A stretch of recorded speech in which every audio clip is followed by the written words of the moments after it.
সুধী ভক্তবৃন্দগণ, আপনাদের অবগতির জন্য জানানো যাচ্ছে যে আগামীকাল 14ই চৈত্র 1432 সন রবিবার, ইংরেজি তারিখ হল 29শে মার্চ 2026 খ্রিস্টাব্দ রবিবার, শ্রী কামিকা একাদশী ব্রত পড়েছে। আজকে দশমী আছে সকাল 10টা 27 মিনিট পর্যন্ত।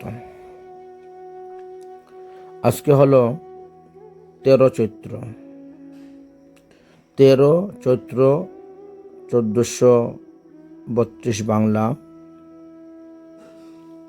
শনিবার। দশমী 10টা 27 মিনিট পর্যন্ত, তারপরে একাদশী লেগে যাবে। অর্থাৎ 28শে মার্চ 2026 খ্রিস্টাব্দ শনিবার, দশমী হলো সকালে দিবা 10টা 27 মিনিট পর্যন্ত, তারপরে একাদশী ব্রত লাগবে। তো দশমী বিদ্যা একাদশী ব্রত ত্যাগ আপনারা সবাই জানেন, অতএব আজকে ব্রত হবে না।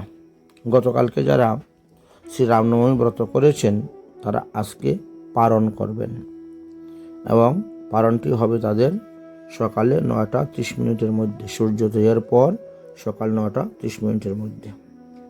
আর আজকে বিকালেই একাদশীর সংকল্প মন্ত্র অনেকে পাঠ করতে পারেন। সংকল্প মন্ত্র পাঠ করে আপনারা সংকল্প মন্ত্র করতে পারেন, যারা যারা সংকল্প মন্ত্র করেন তারা করতে পারেন। সংকল্প মন্ত্রটি হল একাদশ্যাং নিরাহার স্থিতা অহম অপরেহ অন্যিনি ভুক্ষ্যামি পুণ্ডরীকাক্ষ শরণম মে ভবশ্চ্যুত। তাহলে তিথি বিস্তারের কথা আপনাদেরকে জানালাম, আজকে বুঝতে পারলেন। আজকে হলো 13ই চৈত্র 1432 বাংলা, শনিবার। দশমী সকালে দিবা 10টা 27 মিনিট পর্যন্ত, তারপরে একাদশী লেগেছে। আজকে সারাদিন একাদশী থাকবে এবং সম্পূর্ণ রাত্রি একাদশী থাকবে। আর আগামীকাল অর্থাৎ 14 চৈত্র 1432 বাংলা রবিবার, 29শে মার্চ 2026 খ্রিস্টাব্দ রবিবার, শ্রী কামিকা একাদশী ব্রত পড়েছে। আগামীকাল ব্রত পালন করা হবে। তো আগামীকাল একাদশী আছে সকালে দিবা 8টা 51 মিনিট পর্যন্ত, তারপরে দ্বাদশী লেগেছে। তো আগামীকাল একাদশী সংযুক্ত দ্বাদশী ব্রতই আমাদের পালন করা হবে। একাদশী সংযুক্ত দ্বাদশীতেই ব্রত আচরণ করতে হয়, এটাই নিয়ম। আবার দ্বাদশীর মধ্যেই পালন করতে হয়, এটাই নিয়ম। তাহলে আগামীকালকে একটা আলোচনা হলো। এবার পালনের কথা বলছি। পালনের দিন তারপরের দিন অর্থাৎ 15 তারিখ 15 চৈত্র 1432 বাংলা, সোমবার, বা 30শে মার্চ 2026 খ্রিস্টাব্দ সোমবার। দ্বাদশী তিথি হল সকালে দিবা 7টা 38 মিনিট পর্যন্ত, তারপরে ত্রয়োদশী লেগে যাবে। তো এই জন্যই আমাদের পালনটা সকালবেলা সূর্যোদয়ের পরে 7টা 38 মিনিটের মধ্যেই এই শ্রী কামিকা একাদশী ব্রতের পালন করতে হবে।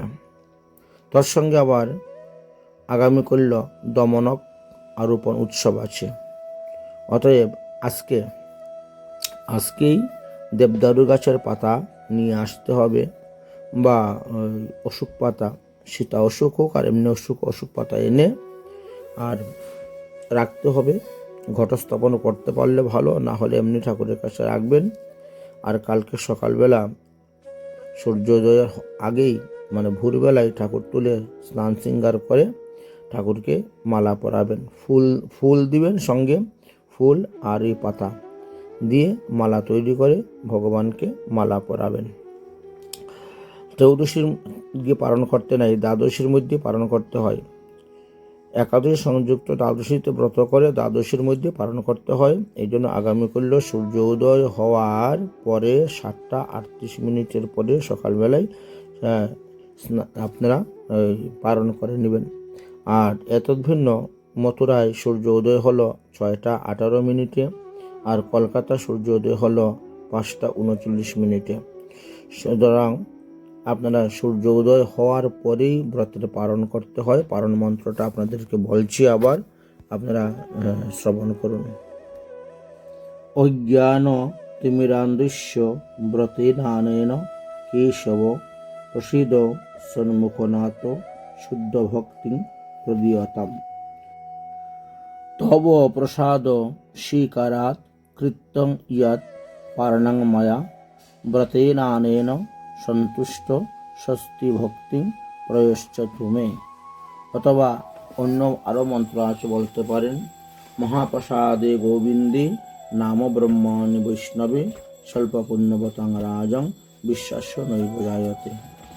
আরও আছে মন্ত্র, বলতে পারেন শরীর বিদ্যা জাল জনেন্দ্রিয় তাহে কালো জীবে ফেলে বিষম সাগরে তার মধ্যে জিহ্বাবতী লিবময় সুদূরমতি তারেতে যা কঠিন সংসারে কৃষ্ণ বড় দয়াময় পরিবারে জিহ্বার জয় সপ্রসাদ অন্ন দিলেন ভাই সেই অন্নামৃত পাও ধা কৃষ্ণের গুণ গাও প্রেমে ডাকো চৈতন্য নিতাই।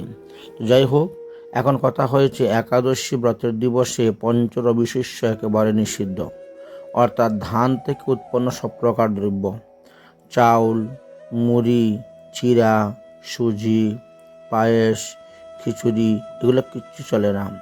গম থেকে উৎপন্ন সব রকম দ্রব্য নিষিদ্ধ, আটা, ময়দা, সুজি, হরলিক্স, মিষ্টি, রুটি, বিস্কুট এগুলি নিষিদ্ধ। এমনকি সটি পর্যন্ত খাওয়া নিষিদ্ধ। জব, ভুট্টা জাতীয় দ্রব্য থেকে ছোলা, খই, রুটি খাওয়াও নিষিদ্ধ।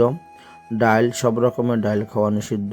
মুগ ডাল, কালাই ডাল, খেসারি ডাল, ছোলার ডাল, মসুর ডাল, তারপরে বরবটির ডাল, সিমের ডাল, মটরশুঁটির, এরকমভাবে অনেক যা আছে সবই নিষিদ্ধ।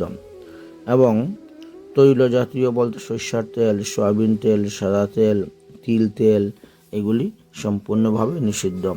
অতএব একাদশী ব্রত ঠিকভাবে পালন করলে অবশ্যই আপনাদের লাভ হইবে।